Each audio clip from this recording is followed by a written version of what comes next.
my phone bill was about to be cut off because I owed the phone company $250. And it was just one of those things where it's like, how am I going to explain this to my roommate? Because I used I used their share of the phone bill to buy groceries, and figured like I would figure it out some other time, like that, wonderful deal you do when you're a great human being, or when you're young and broke, I should say.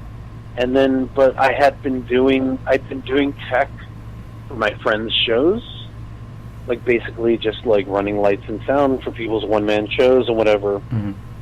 And so a week before, like it was the weirdest thing. Like 2 weeks before the phone company was going to shut off service completely, I got I was doing lights and sound for Todd Berry's one-man show, and my friend came up to me and he was like, "Hey man, you're doing a great job." He was like, I've got this, I'm staging 2 episodes of The Odd Couple. He was like, I'm staging 2 episodes of The Odd Couple at this off-Broadway theater, and I'll pay you $250 to just run the light board for me. And I was like, all right, perfect. I mean, it was just like, so I'm not saying like, my experience is not valid because I was lucky. It's just more like I was lucky, and I appreciate that, and I have a lot of gratitude for the fact that I continue to be lucky, Yeah. And unfortunately, that's a big component of success, is just being in the right place at the right time, constantly. As well as being talented. Well, you'd be surprised. I wouldn't take that for granted. Well, so as far as your LA trajectory and things that you're working on right now, what sort of plans do you have? You have the Tell Your Friends show coming up relatively soon. You excited about that? Yeah, it's May 11th. I don't know who's on it yet. I did one. I did one at the Nerd Melt Theater, which was a lot of fun. And now I'm doing it at the Comedy Central stage, and it's on May 11th, which is coming up. So I have to start booking it this week. But it's going to be great. I always get, the nice thing about having friends who are talented and successful is they're always looking to do shows because they're always looking to work out material. Especially like, in this city,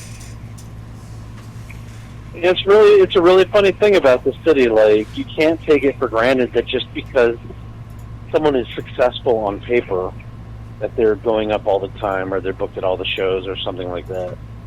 Yeah. Like, there's a lot of people who are just open to just keep doing new stuff and keep doing shows. So I had a question that kind of came up from earlier. You were talking about just how you write kind of every day. Are you setting like, I want to write X number of words a day, or is it just getting behind the computer or the typewriter or whatever you have and just doing that for you? With stand-up, my rule is either 3 hours or 6 pages. And it doesn't it doesn't have to be like 6 pages of great material. It doesn't have to be 6 pages that make sense. I find that like the easiest way to get to good material is to just slog through a quantity of ideas. Yeah. And then I'm able to pick and choose. With writing scripts, it's just like, I basically moved here 6 months ago, and I've spent the last 6 months learning how to write scripts correctly. And it's partly because I have a friend who writes for a TV show, and he was very, very generous with his time, and he gave me a lot of good notes on a couple of drafts. That basically it's like, oh, this is how you do it. Yeah. So it's like basically I spent the last 6 months learning. So I'm not really like at a point yet where I can realistically say, if I sit down and crank out 5 pages a day that I'm good, or if I crank out 10 pages a day I'm good. It was just more like I gave myself a deadline of April 1st I have to have these 2 scripts written. Gotcha. And I did, which is good. Like, I actually hit that deadline, which you know, doesn't sound like a lot, but, you know, it's like, not only was I teaching myself how to do this, I was moving to a new city, and also then the election happened, and just kind of I emotionally cratered for 2 months. Yeah. Sure. And, like, basically, it was just like, this was the only thing that kept me sane for 2 months, was, like, sitting in front of my laptop and not writing. You know, like, not writing productively, I should say. You know, and so, like, sometimes you get writing deadlines where it's like, we want a page of jokes by Thursday morning, and then you're like, okay, well, that's a good deadline, is to, like, have 1 page of jokes about, like, monologue jokes by Thursday. Or, you know, like, if you're writing a submission packet for, if you want to write for late night TV, which, you know, would be great. Also, you just write a packet of ideas and monologue jokes as if you were already a writer for the show that you would pitch. And so, like, that's like, okay, well, I have to have, you know, however many ideas and jokes or whatever they're asking for by next Monday at you know, at 4 p.m. Eastern time. So then that's like your deadline. And you're like, okay, well, then that's an external deadline. But as far as internal deadlines for myself go, like, I'm still figuring that out for script writing, and you know, like, the stand-up is just, you know, I've been doing it just consistently now for 15 years, or 13 years, so that's just become a habit. Like, it's become very ingrained. And then you don't really write that until you're on stage performing. Oh, yeah. Because there's, it's being affected by the audience in that way. Yeah, well, that's when you learn, like, if your instincts are good or if they're rotten. That's one of the hardest things about script writing for me, is, like, you know, at the end of the day, I'm saying to myself, okay, this is finished and I'm not going to work on it anymore because I could tweak it to death. Mm-hmm. But you don't know if it's any good until you're sending it out and trying to get work with it. Have you thought about doing readings? I mean, I know you've only been there for 6 months, but I mean, one of the benefits that I have of having the theater around me and having I do my sketch show, but I also been writing screenplays, just trying to learn a new skill, and also maybe use it. Who knows? But I was like, but the benefit is when I write and edit, I can have actors. I just have actors at the ready that I can say, hey, do you want to meet me on a Sunday morning and read this 2-hour, movie with me, and then give me notes? And so they do. Have you ever thought about doing that kind of thing? Because that's as close to an audience as you're going to get. Well, first of all, I don't really know that many actors or actresses with that, with spare time to do it. So in this town yet. But the other thing is, like, I kind of look at that as like, well, yes, you hear people reading it out loud, which is good. But at the end of the day, for me, it's just like, I've become really, really good at knowing what works and what... Yeah. Like, for myself, what works and what doesn't. Right. And so, the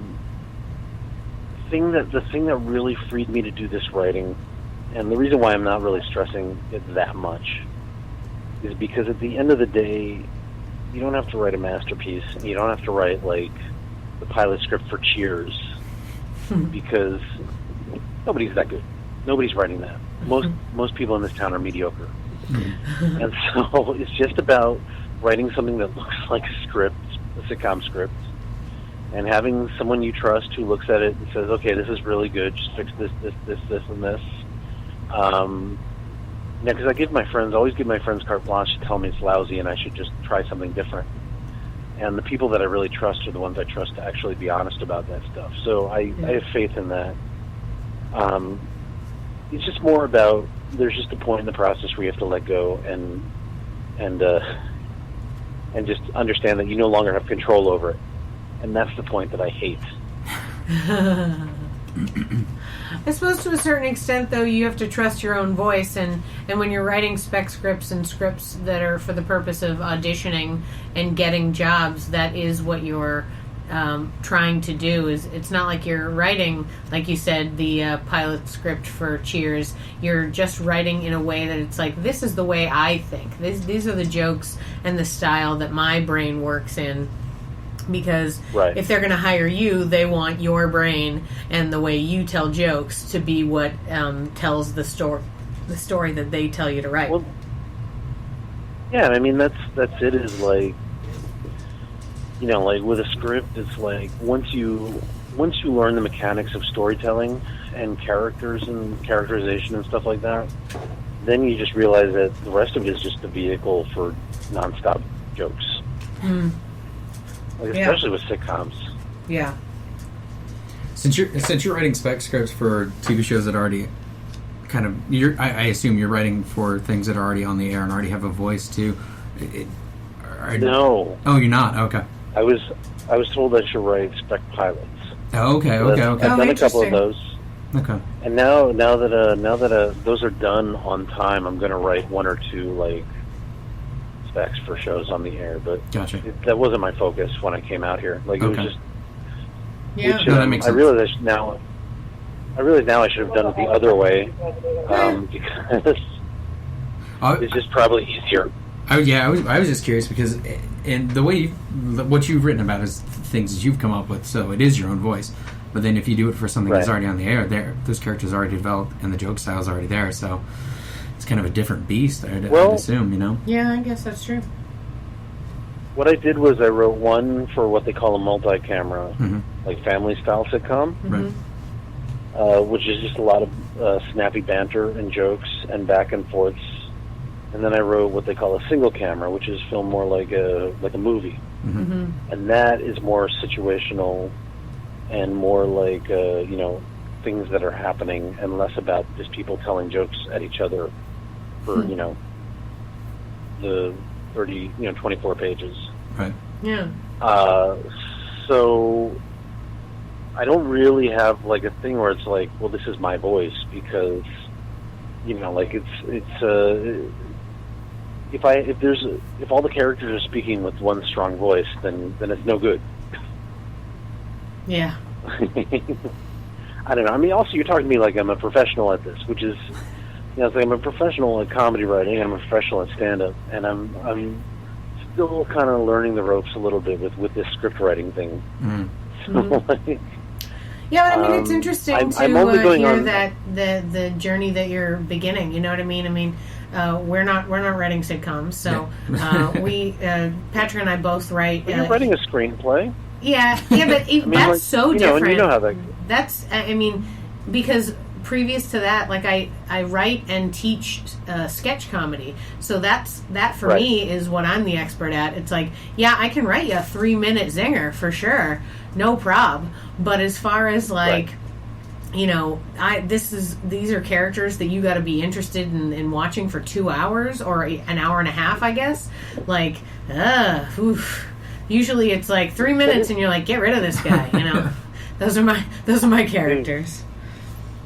It's no joke, because I have the opposite problem, where it's like I just cannot write a sketch to save my life, because to boil something down like that to 3 pages with one joke and like a specific point of view, like if you think like people who dog SNL for its writing should really try to write 4 quality SNL style sketches, like that are camera ready, right? And not only that, but in the 4 different formats that they have, which is like the weekend update pop-in character, the political sketch, the digital short. This is the SNL packet, and then just like one sketch with like characters, and using only the people that are on the air. Like, so they also have to be written for the strength of all the people on SNL, and it's like, plus you have to write 2 pages of weekend update jokes, and it's like, wow, that sucks. That's hard. That is like, because you're like, oh yeah, well, Trump is a buffoon, or like, when Bush, last time I tried it, Bush was in office. That's like gives you an idea of how much I hate sketch writing. Just like, I was like, oh, well, that's easy. You just call Bush an asshole for 4 pages, and you've written a sketch. And then it's like,